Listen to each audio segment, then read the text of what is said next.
Hello friends, आज हम लोग डिस्कस कर रहे हैं general science chemistry series chapter number 3 that is atom and its structure, परमाणु एवं उसकी संरचना। तो इस चैप्टर में हम लोग पढ़ेंगे एटम के बारे में, परमाणु के बारे में और उसके अलग अलग जो मॉडल दिए गए थे उसकी संरचना को समझाने के लिए उसके बारे में हम लोग यहाँ पर डिस्कस करेंगे। तो देखिए, जैसा कि आप लोग जानते हैं, हमारे यहाँ एक ऋषि थे महर्षि कणाद। इन्होंने सबसे पहले परमाणु की अवधारणा को विकसित किया था और इन्होंने ये बताया था कि दुनिया में जितनी भी चीज़ें हैं वो सब एक सूक्ष्मतम कण से मिलकर बनी हुई हैं जिसको परमाणु कहते हैं। आगे चलकर फिर एक साइंटिस्ट आए जिनका नाम था डाल्टन। तो डाल्टन की एक बुक पब्लिश हुई थी, उस बुक का नाम है a new system of chemical philosophy. 1808 में ये बुक पब्लिश हुई थी और डाल्टन ने इस बुक में एटम के बारे में, मतलब परमाणु के बारे में थोड़ा सा डिटेल में हम लोगों को बताया था और उन्होंने अपनी इस थ्योरी को नाम दिया डाल्टन का परमाणु सिद्धांत या डाल्टन्स एटॉमिक थ्योरी। देखिए, 1808 से पहले डाल्टन की जो बुक पब्लिश हुई है 1808 में पब्लिश हुई थी, उससे पहले लोगों को पता था कि परमाणु जो है वो सूक्ष्मतम कण है और सभी द्रव्य जो है वो परमाणु से मिलकर बने हुए हैं।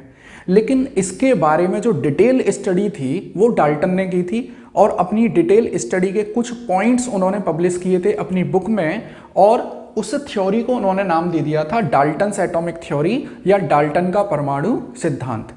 तो उस थ्योरी के मेन इंपॉर्टेंट हाईलाइटेड पॉइंट्स क्या थे वो मैंने आप लोगों के सामने यहाँ लिखे हुए हैं, मैं एक एक करके उनको समझाऊंगा। तो देखिए, पहला पॉइंट उन्होंने लिखा कि द्रव्य अविभाज्य परमाणुओं से मिलकर बना होता है। मतलब द्रव्य का मतलब क्या है? मैटर। तो all matter is made up of indivisible atoms. इसका मतलब है कि दुनिया में जितनी भी चीजें हैं वो सब परमाणुओं से मिलकर बनी हुई हैं। और परमाणु कैसा है? परमाणु अविभाज्य है, मतलब इनडिविजिबल है।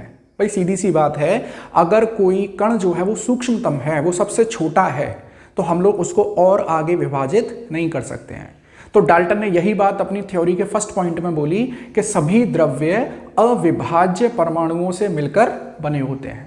मतलब आप अपने आसपास जितनी भी वस्तुएं देख रहे हैं वो सब परमाणु से मिलकर बनी हुई हैं और परमाणु ही सबसे छोटा कण है, इससे छोटा कण कोई उपस्थित नहीं है। ठीक है। दूसरा पॉइंट है कि परमाणु ना तो बनाए जा सकते हैं और ना ही नष्ट किए जा सकते हैं। जैसा कि आप लोगों ने ऊर्जा का संरक्षण में भी पढ़ा होगा, कंजर्वेशन ऑफ एनर्जी थ्योरम भी पढ़ी थी कि ऊर्जा ना तो बनाई जा सकती है ना ही नष्ट की जा सकती है, एक रूप से दूसरे रूप में बदली जा सकती है। तो यहां पर भी यही काम है, परमाणुओं को हम लोग ना तो बना सकते हैं ना ही नष्ट कर सकते हैं। तो इसका मतलब ये है कि जब हम लोग कोई रासायनिक अभिक्रिया करते हैं, जैसे समझिए मैंने कोई रासायनिक अभिक्रिया ऐसी की NaCl और इसको मैंने पानी में घोल दिया, तो मेरे को क्या मिलता है? NaOH, ठीक है, प्लस HCl। तो यहां पर एटम नष्ट नहीं हुए हैं। देखो, यहां भी सोडियम है, यहां भी सोडियम है, क्लोरीन, यहां भी क्लोरीन, यहां दो हाइड्रोजन, एक हाइड्रोजन ये रहा, एक हाइड्रोजन ये रहा, एक ऑक्सीजन, एक ऑक्सीजन।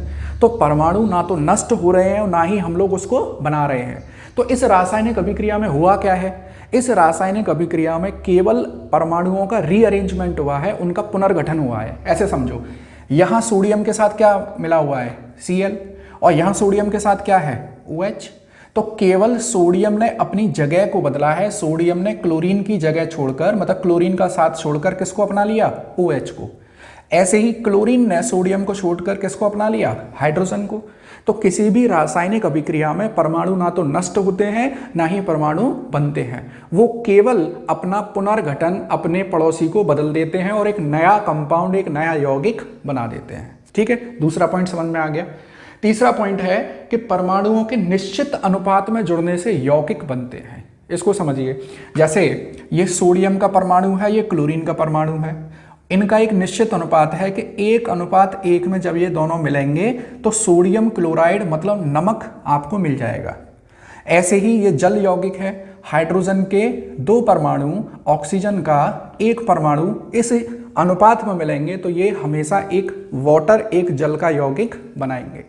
तो हमेशा किसी यौगिक में परमाणुओं का अनुपात एक निश्चित अनुपात रहता है, उस अनुपात में कभी कोई फेरबदल नहीं हो सकता है। ठीक है, तो इसका मतलब यह है कि यहां से डाल्टन ने रासायनिक संयोजन के नियमों की भी व्याख्या की थी।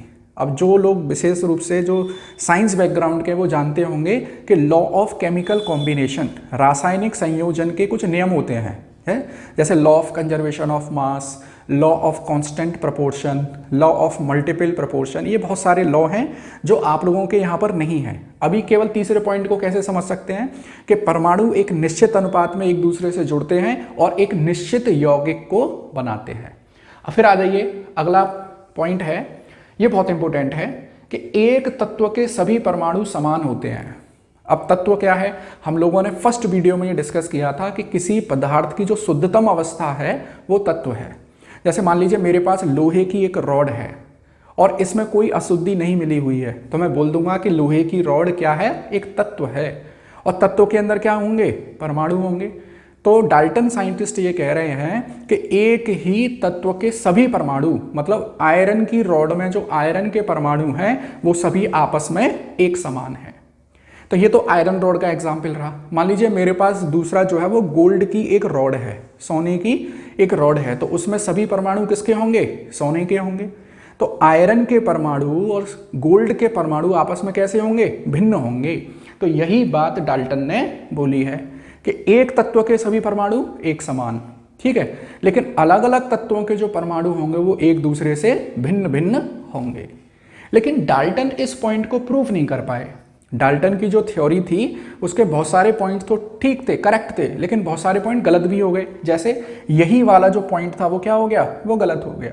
ठीक, अब एक चीज और देखें, यहां पर उन्होंने एक फर्स्ट वाले पॉइंट में एक टर्म यूज किया है, अविभाज्य।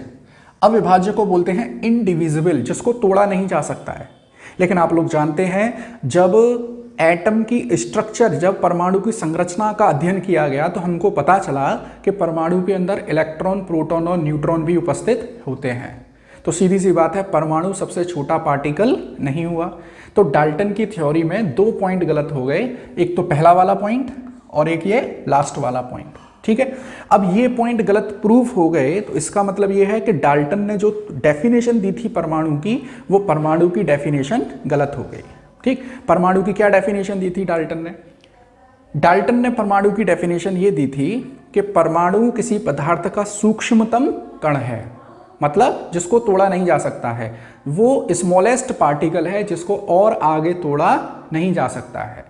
लेकिन ये डेफिनेशन तो गलत प्रूफ हो गई, क्योंकि बाद में हमको ये पता चला कि एटम के अंदर, परमाणु के अंदर इलेक्ट्रॉन और प्रोटॉन और न्यूट्रॉन उपस्थित होते हैं। तो परमाणु की जो आधुनिक परिभाषा निकली, वो आधुनिक परिभाषा ये थी कि परमाणु पदार्थ का सूक्ष्मतम कण है जो रासायनिक अभिक्रियाओं में भाग लेता है। ठीक, क्या चेंज किया गया इसमें? परमाणु की जो पुरानी डेफिनेशन थी उसमें यह था कि परमाणु पदार्थ का सूक्ष्मतम कण है, लेकिन यहां पर हमने एक लाइन और जोड़ दी आधुनिक में। वो क्या थी, देखिए कि परमाणु सूक्ष्मतम कण है, सूक्ष्मतम कण है जो रासायनिक अभिक्रिया में भाग लेता है, जो रासायनिक अभिक्रिया में भाग लेता है, रासायनिक अभिक्रिया में भाग लेता है। और परमाणु स्वतंत्र अवस्था में, परमाणु स्वतंत्र अवस्था में मिल भी सकता है, मिल भी सकता है और नहीं भी मिल सकता है। इसको मैं अभी क्लियर करता हूं, और नहीं भी मिल सकता है। ठीक है जी, ये चीज, ये है परमाणु की आधुनिक परिभाषा। देखिए, वो सूक्ष्मतम कण है जो रासायनिक अभिक्रिया में भाग लेता है। जैसे यहां पर देखिए, सोडियम का परमाणु, क्लोरीन का परमाणु, हाइड्रोजन का परमाणु, ऑक्सीजन का परमाणु रासायनिक अभिक्रियाओं में भाग ले रहे हैं। तो पदार्थ का वो सूक्ष्मतम कण है जो रासायनिक अभिक्रियाओं में भाग लेता है। हालांकि सूक्ष्मतम कण तो इलेक्ट्रॉन प्रोटॉन न्यूट्रॉन ही हुए, लेकिन वो रिएक्शन में, वो अभिक्रिया में भाग नहीं लेते हैं, वो तो एक परमाणु से दूसरे परमाणु में ट्रांसफर हो जाते हैं। भाग कौन लेता है? भाग लेता है सोडियम, क्लोरीन, हाइड्रोजन, ऑक्सीजन, ये चीज। अच्छा देखो, परमाणु स्वतंत्र अवस्था में मिल भी सकता है और नहीं भी मिल सकता है। अब जैसे समझिए, स्वतंत्र अवस्था का मतलब क्या है कि ऐसा नहीं है कि हमको ऐसी चलता फिरता घूमता हुआ मिल जाएगा परमाणु। इसका मतलब ये है कि जैसे मैंने लिखा हाइड्रोजन, हाइड्रोजन को मैं ऐसे लिखूंगा, क्लोरीन को ऐसे लिख सकता हूँ, ठीक है, नाइट्रोजन को ऐसे, ऑक्सीजन को ऐसे, ऐसे लिखते हैं हम लोग। तो यहाँ पर देखो परमाणु अकेला नहीं है, परमाणु के साथ एक और दूसरा परमाणु है, तो इसका मतलब है कि ये स्वतंत्र अवस्था में नहीं मिल सकता है। Hydrogen atom can not exist independently, वो दूसरे हाइड्रोजन एटम के साथ जॉइंट में ही मिलेगा। और कुछ परमाणु ऐसे हैं जो अकेले भी मिल सकते हैं, जैसे आयरन का परमाणु Fe, गोल्ड का परमाणु, ठीक है, ऐसी जिंक का परमाणु, कॉपर का परमाणु, ये अकेले अकेले परमाणु मिल सकते हैं। तो स्वतंत्र अवस्था में मिलने का मतलब क्या है कि ये अकेला एटम मिल सकता है। माइक्रोस्कोप्स वगैरह से स्टडी करेंगे। हमको परमाणु की आधुनिक परिभाषा यहाँ पर समझ में आई है। अब एक पॉइंट देखो कि डाल्टन के परमाणु सिद्धांत को फेल करने के लिए, फेल हुआ क्यों, उसके कारण मैं आपको बताता हूँ। कि पहले तो उन्होंने ये बोला कि परमाणु अविभाज्य है, तो परमाणु अविभाज्य नहीं है क्योंकि परमाणु के अंदर कुछ सह परमाणविक पार्टिकल पाए गए। सह परमाणविक कण पाए गए, इसको इंग्लिश में बोलते हैं सब एटॉमिक पार्टिकल्स। सब एटॉमिक पार्टिकल्स मतलब एटम सबसे छोटा नहीं है। एटम जैसे आप लोग जानते होंगे, जिले में एक डीएम है, उसके अंडर में सब डिविजनल मजिस्ट्रेट एसडीएम है, ऐसे ही एटम है, एटम के अंदर कुछ सब एटॉमिक पार्टिकल्स हैं जिनको सह परमाणविक कण कहते हैं। और वो कौन कौन से थे? इलेक्ट्रॉन, प्रोटॉन और न्यूट्रॉन। जब इलेक्ट्रॉन, प्रोटॉन, न्यूट्रॉन की खोज हो गई तो डाल्टन का ये वाला जो सिद्धांत था कि परमाणु अविभाज्य है, वो गलत प्रूफ हो गया। और उन्होंने ये बोला कि एक ही तत्व के सभी परमाणु समान होते हैं, ये भी गलत हो गया। जैसे मान लीजिए मेरे पास ये हाइड्रोजन तत्व है, हाइड्रोजन एलिमेंट है मेरे पास, तो हाइड्रोजन एलिमेंट में, हाइड्रोजन तत्व में सभी परमाणु हाइड्रोजन के होने चाहिए, जैसा कि डाल्टन ने बोला है, बिल्कुल ऐसे ही होने चाहिए थे। लेकिन जब प्रैक्टिकली हाइड्रोजन तत्व का अध्ययन किया गया तो हमको ये पता चला कि हाइड्रोजन एलिमेंट के अंदर 3 तरह के परमाणु हैं। 3 तरह के परमाणु हैं। कौन कौन से हैं? एक ऐसा परमाणु है जिसका परमाणु भार 1 है, एक ऐसा परमाणु है जिसका परमाणु भार 2 है, एक ऐसा परमाणु है जिसका परमाणु भार 3 है। मतलब इसका परमाणु भार मान लीजिए 1 है, इसका परमाणु भार 2 है, और जो बड़ा वाला एटम है इसका परमाणु भार 3 है। तो आप लोग देख पा रहे होंगे एक ही तत्व के अंदर 3 अलग अलग प्रकार के परमाणु पाए जा रहे हैं। तो ये वाला पॉइंट उसका गलत हो गया कि एक तत्व के परमाणु समान होते हैं। तो यहाँ पे तो एक तत्व के परमाणु असमान हैं, अलग अलग हैं, भिन्न भिन्न हैं। उन्होंने एक पॉइंट और इसी में आगे बोला था कि अलग अलग तत्वों के परमाणु हमेशा अलग अलग होते हैं। ये भी गलत प्रूफ हो गया क्योंकि अलग अलग तत्वों के परमाणु समान भी हो सकते हैं। देखो, एक ही तत्व के परमाणु समान होते हैं, ये गलत प्रूफ हो गया, और अलग अलग तत्वों के परमाणु हमेशा अलग होते हैं, हमेशा भिन्न होते हैं, ये भी गलत प्रूफ हो गया। कैसे हो गया? देखो, जैसे मान लीजिए मेरे पास ये है आर्गन, ठीक है, आर्गन परमाणु है, ये पोटेशियम परमाणु है और ये कैल्शियम परमाणु है। आर्गन तत्व का, ये आर्गन तत्व में सभी परमाणु कैसे होने चाहिए भाई? आर्गन की तरह ऐसे होने चाहिए थे, ऐसे, ठीक है। पोटेशियम का जब अध्ययन किया गया तो पोटेशियम तत्व के अंदर सभी परमाणु कैसे होने चाहिए? ऐसे। लेकिन जब अध्ययन हमने किया तो कुछ परमाणु आर्गन की तरह भी थे, और जब हमने कैल्शियम का अध्ययन किया, कैल्शियम तत्व का अध्ययन किया, तो सभी के सभी ऐसे ऐसे। लेकिन जब हमने इनका बहुत डिटेल अध्ययन किया तो हमको पता चला कि आर्गन के अंदर कुछ ऐसे परमाणु हैं जिनका परमाणु भार 40 है, पोटेशियम के अंदर भी ऐसे परमाणु हैं जिनका परमाणु भार 40 है, और कैल्शियम के अंदर ऐसे परमाणु हैं जिनका परमाणु भार 40 है। तो देखो, अलग अलग तत्वों के परमाणु हैं ये, लेकिन इनका भार समान है, मतलब इनका आकार, इनका साइज कैसा है? समान है। तो डाल्टन का पहला वाला पॉइंट और लास्ट वाला पॉइंट गलत प्रूफ हो गया। इनको भी हम लोग डिटेल में पढ़ेंगे कि सब एटॉमिक पार्टिकल्स की खोज किसने की, इनकी विशेषताएं, और फिर हम लोग यहाँ देखेंगे कि एक ही तत्व के परमाणु अलग अलग हैं। इस घटना को बोलते हैं समस्थानिक, आइसोटोप, समस्थानिक। इनको बहुत डिटेल में पढ़ेंगे हम लोग, समस्थानिक, और इसको बोलते हैं समभारिक, क्योंकि इन सभी परमाणुओं के भार कैसे हैं, बराबर हैं। इनको बोलते हैं आइसोबार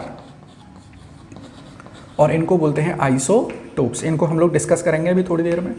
तो कुल मिला के ये है कि डाल्टन का जो परमाणु सिद्धांत था वो गलत प्रूफ हो गया। देखिए स्टूडेंट, अब हम लोग पढ़ते हैं सह परमाणविक कण या सब एटॉमिक पार्टिकल्स के बारे में। सब एटॉमिक पार्टिकल्स को हम लोग फंडामेंटल पार्टिकल्स भी कहते हैं। देखिए सब एटॉमिक पार्टिकल्स जिसमें कौन कौन आते हैं, इलेक्ट्रॉन, प्रोटॉन और न्यूट्रॉन। सब एटॉमिक पार्टिकल्स या इनको बोलते हैं फंडामेंटल पार्टिकल्स, फंडामेंटल पार्टिकल्स या मौलिक कण। फंडामेंटल को हिंदी में बोलेंगे मौलिक कण। देखिए आप लोग जो भी गवर्नमेंट एग्जाम की तैयारी कर रहे हैं तो हर एग्ज़ाम का अपना एक शेड्यूल होता है, हर एग्ज़ाम का अपना एक पैटर्न होता है क्वेश्चन सेट करने का। तो ये जो मैं आप लोगों को केमिस्ट्री डिस्कस कर रहा हूँ वो बहुत ब्रॉड में कर रहा हूँ ताकि चीज़ें समझकर आप लोग इन चीज़ों को याद रखें। एक चीज़ तो ये होती है कि केवल रट लें आप लोग, तो मेरा उद्देश्य वो नहीं है। मेरा उद्देश्य ये है कि आप लोग चीज़ों को समझें, अगर इधर उधर भी क्वेश्चन भटक गया तो आप लोग उस क्वेश्चन को ईजिली सॉल्व कर सकें। तो देखिए फंडामेंटल पार्टिकल्स को बोलते हैं मौलिक कण। अब मैं आपको ये तो नहीं बताऊंगा कि इलेक्ट्रॉन की खोज कैसे हुई, क्या एक्सपेरिमेंट किया, मैं सीधे सीधे ये बताता हूँ। यहाँ लिखता हूँ कण, ठीक, यहाँ लिखता हूँ आवेश, यहाँ लिखता हूँ द्रव्यमान, एक छोटी सी टेबल बना लेता हूँ, और यहाँ पे लिखता हूँ खोजकर्ता, किसने खोज की। ये पूछे जाते हैं आप लोगों के यहाँ। देखिए सबसे पहले मैं बात करता हूँ इलेक्ट्रॉन की। इलेक्ट्रॉन, और इलेक्ट्रॉन का सिंबल हम लोग यूज़ करते हैं ई। इलेक्ट्रॉन पर आवेश कितना है, इलेक्ट्रॉन पर आवेश है, याद रखना, -1.6 इंटू 10 की पावर -19 कूलम। मैं द्रव्यमान की बात करूं 9.11 into 10 to the power -31 kilogram. किसने खोज की सर, इसकी खोज की साइंटिस्ट थे जे थॉमसन। मैं सिंपल थॉमसन लिख देता हूँ, थॉमसन, ठीक है। फिर आते हैं हम लोग प्रोटॉन पर। प्रोटॉन को डिनोट करते हैं P से। इलेक्ट्रॉन पर चार्ज है माइनस, प्रोटॉन पर चार्ज होगा plus 1.6 into 10 to the power -19, और प्रोटॉन पर जो द्रव्यमान है वो है 1.66 into 10 to the power -27 kilogram. किसने खोज की, गोल्डस्टीन ने एक्सपेरिमेंट शुरू किया था और रदरफोर्ड ने प्रोटॉन का नामकरण किया था। तो दोनों साइंटिस्ट का नाम लिख देते हैं, गोल्डस्टीन एंड रदरफोर्ड। ऐसे आ जाइए न्यूट्रॉन, और न्यूट्रॉन को हम लोग सिंबल N से रिप्रेजेंट करते हैं, और इनके ऊपर चार्ज होता है 0। तो इसका मतलब न्यूट्रॉन कैसा है, न्यूट्रॉन न्यूट्रल है, उदासीन है, इसके ऊपर कोई भी चार्ज उपस्थित नहीं है।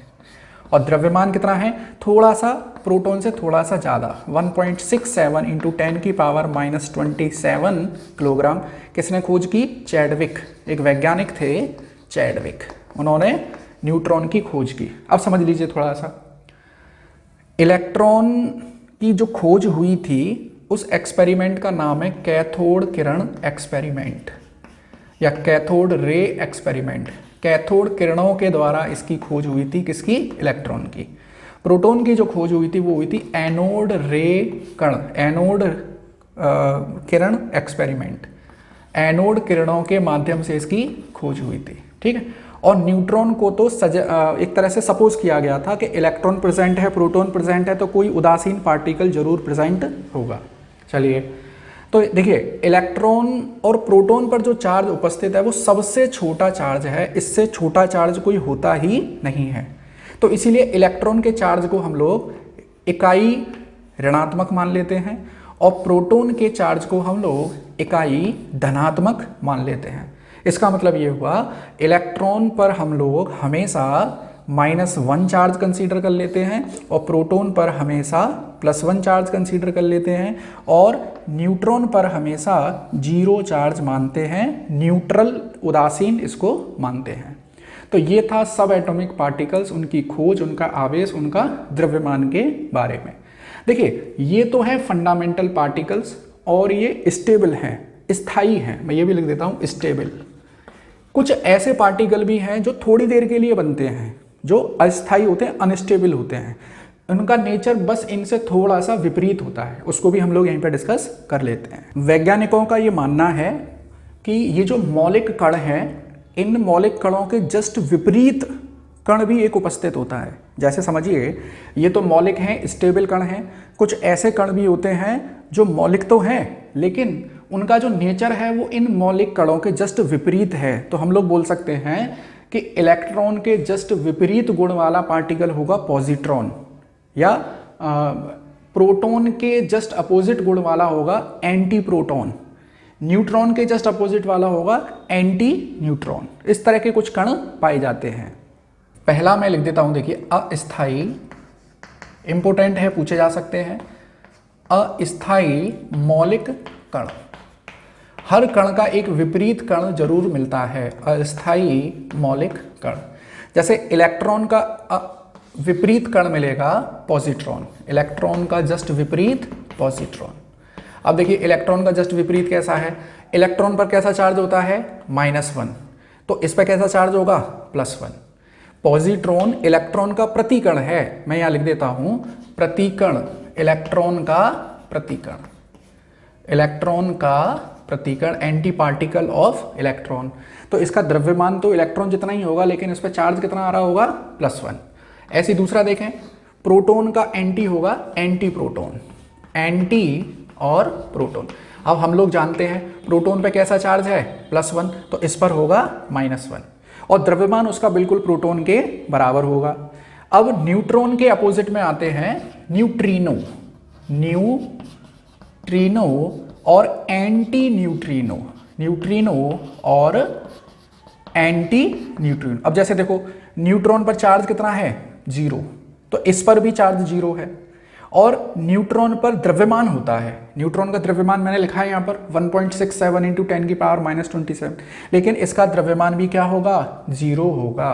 तो न्यूट्रिनो न्यूट्रॉन का प्रतिकण है जिस पर दोनों चीजें 0 होती हैं, आवेश भी 0 है, द्रव्यमान भी 0 है। अच्छा यही गुण इसका है, इस पर भी आवेश और द्रव्यमान दोनों क्या है 0 है, लेकिन न्यूट्रिनो और इसको एंटी न्यूट्रिनो क्यों बोला, ये घूमता है मान लो क्लॉकवाइज तो ये घूमेगा एंटी क्लॉकवाइज, ये घूमेगा। देखिए फ्रेंड्स एक छोटा सा पॉइंट और क्लियर करता हूं, इलेक्ट्रॉन के ऊपर आवेश की खोज एक वैज्ञानिक थे आर ए मुलिकन, एक साइंटिस्ट थे आर ए मुलिकन। उन्होंने एक एक्सपेरिमेंट किया था, ये नाम पूछा जा सकता है ऑयल ड्रॉप एक्सपेरिमेंट। इस ऑयल ड्रॉप एक्सपेरिमेंट में आर ए मुलिकन ने E/m का मान ज्ञात किया था। E का मतलब है इलेक्ट्रॉन के ऊपर जो चार्ज है और m का मतलब है इलेक्ट्रॉन का जो द्रव्यमान है। इसकी वैल्यू आई थी निकलकर 1.76 × 10⁻18 कूलम पर kg। वैज्ञानिक ने जो E/m का जो मान निकाला था वो ये था 1.76 × 10⁻18 कूलम पर kg। तो यहाँ से आर ए मुलिकन ने इलेक्ट्रॉन के ऊपर द्रव्यमान जो था उसको ज्ञात किया था, इलेक्ट्रॉन के ऊपर जो चार्ज था, आवेश था, उसको ज्ञात किया था। नाम क्या याद रखना है, आर ए मुलिकन ने कौन सा एक्सपेरिमेंट किया, ऑयल ड्रॉप एक्सपेरिमेंट, जिससे इलेक्ट्रॉन के ऊपर जो द्रव्यमान है उसको ज्ञात किया गया था। तो देखिए हमने अभी पढ़ा यहाँ पर सब एटॉमिक पार्टिकल्स या स्टेबल स्थायी मौलिक कण, यहाँ पढ़े हैं अस्थायी मौलिक कण। अब हम लोग पढ़ने वाले हैं, देखो इलेक्ट्रॉन प्रोटॉन न्यूट्रॉन की खोज हो गई, इसका मतलब डाल्टन का जो पहला वाला पॉइंट था वो गलत प्रूफ हमने कर दिया। और मैंने आप लोगों को अभी समस्थानिक और समभारिक के बारे में बात करी, तो उसको थोड़ा सा हम लोग डिटेल में पढ़ते हैं। अब मैं यहाँ पे स्टडी करता हूँ different atomic species, different atomic species, ठीक है, विभिन्न देखो हिंदी इंग्लिश दोनों लेकर चल रहा हूँ मैं। विभिन्न और एटम को, एटॉमिक को बोलते हैं परमाणविक, ठीक है, विभिन्न परमाणविक स्पीसीज, विभिन्न परमाणविक स्पीसीज। चलिए इसको देखते हैं हम लोग, इंपॉर्टेंट है ये, क्वेश्चन बनते हैं यहाँ से। तो डिफरेंट एटॉमिक स्पीसीज में सबसे पहले मैं यहाँ डिस्कस करता हूँ दैट इज समस्थानिक, समस्थानिक, और इसको इंग्लिश में बोलते हैं आइसोटोप्स। और आप लोग जानते हैं ये ग्रीक वर्ड से निकला है, आइसोस प्लस टोपोस। आइसोस का मतलब है समान और टोपोस का मतलब है स्थान। तो ऐसे तत्वों का समूह, ऐसे परमाणुओं का समूह जिनका आवर्त सारणी में स्थान समान होता है। समझिए इसको, जैसे मान के चलो मेरे पास हाइड्रोजन परमाणु है और हाइड्रोजन तत्व है, और हाइड्रोजन तत्व के अंदर सभी क्या हैं, हाइड्रोजन के परमाणु हैं।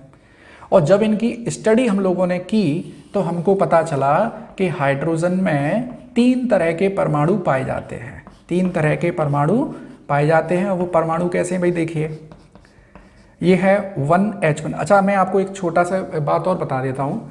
जैसे मान लो मेरे पास ये कोई परमाणु का सिंबल है, परमाणु के सिंबल को मैं यहाँ लिख देता हूँ X से, तो उसके आगे जो लिखा जाता है Z, इसको बोलते हैं परमाणु क्रमांक।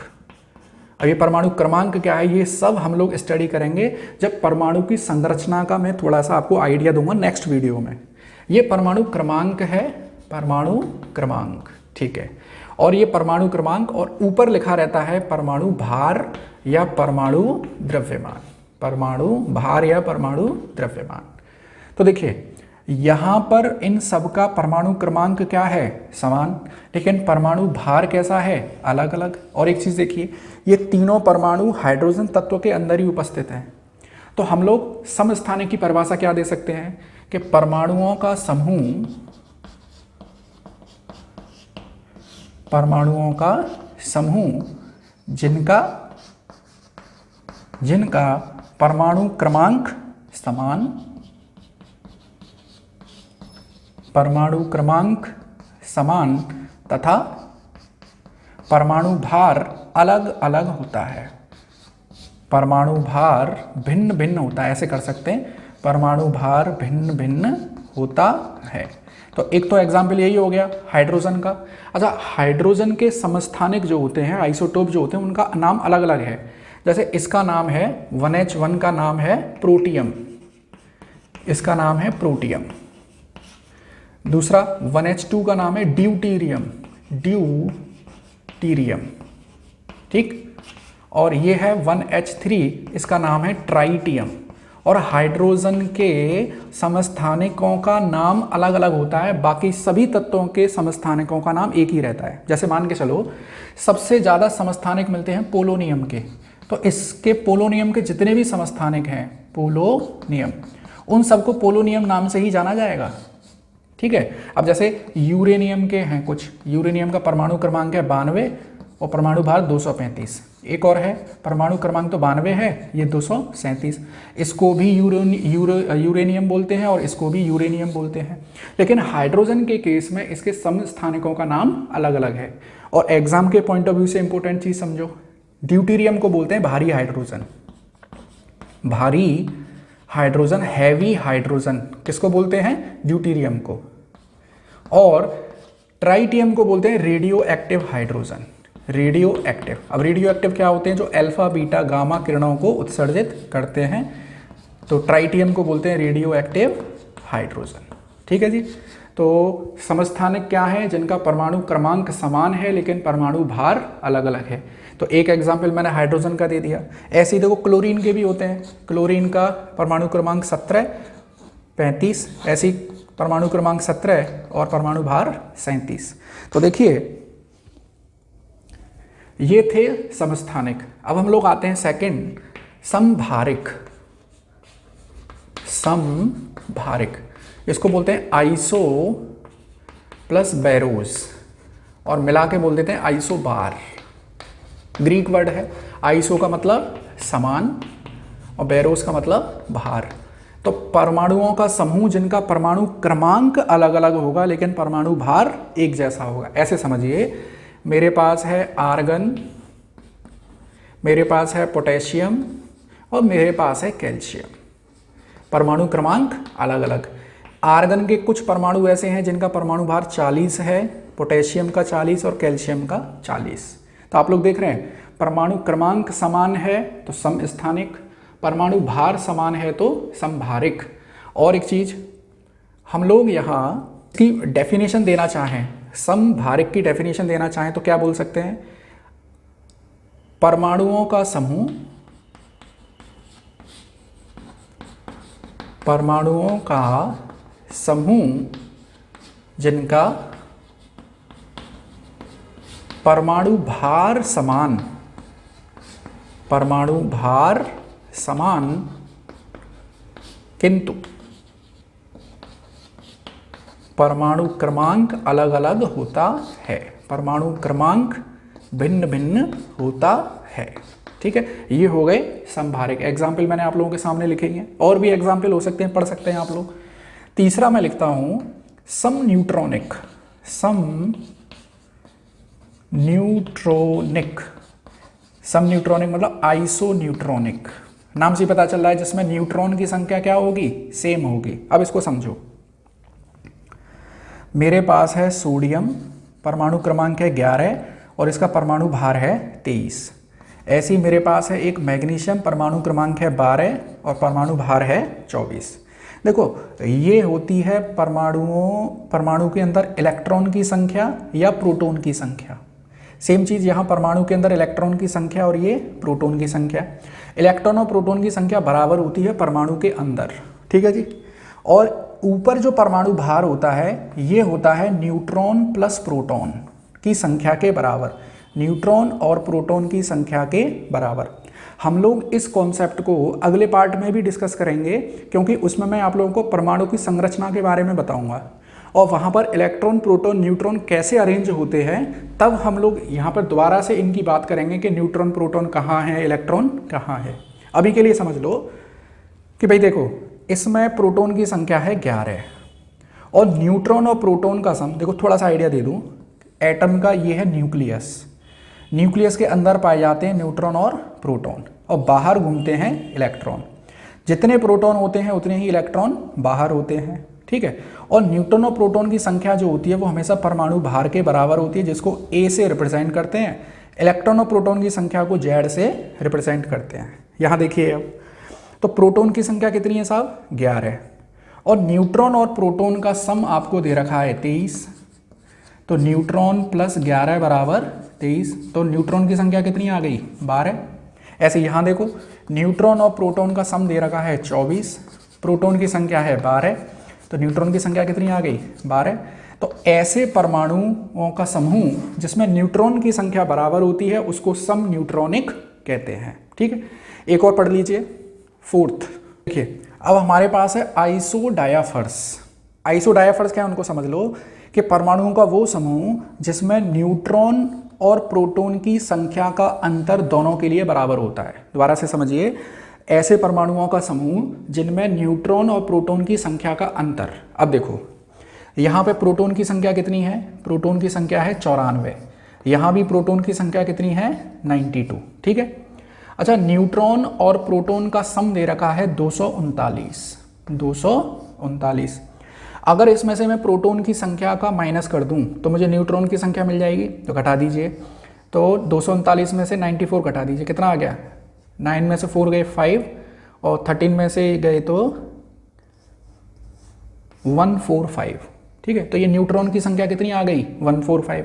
ऐसे ही यहाँ देखो, न्यूट्रॉन प्लस प्रोटॉन का सम दे रखा है 235 और प्रोटॉन की संख्या अगर मुझको पता है 92, अगर मैं इसमें से 92 हटा दूं तो मुझे न्यूट्रॉन की संख्या मिल जाएगी और वो होगी 143। अब न्यूट्रॉन और प्रोटॉन की संख्या का अंतर देखिए। देखो, न्यूट्रॉन की संख्या कितनी है? 145। 145 में से 94 माइनस करिए और 143 में से 92 माइनस करिए। 145 में से 94 माइनस करें और 143 में से 92 माइनस करें। तो देखिए 51 एंड ये भी 51। तो देखिए न्यूट्रॉन और प्रोटॉन की संख्या का अंतर 51, न्यूट्रॉन और प्रोटॉन की संख्या का अंतर 51। तो इसका मतलब प्लूटोनियम और यूरेनियम एक दूसरे के आइसोडायाफर्स हो गए। स्टूडेंट ये था चैप्टर 3 का पार्ट 1 वीडियो। इसमें हम लोगों ने डाल्टन का परमाणु सिद्धांत और डाल्टन के परमाणु सिद्धांत के फेल होने के बाद परमाणु की आधुनिक परिभाषा और डाल्टन का परमाणु सिद्धांत फेल क्यों हुआ उसके कारण हमने पढ़े हैं।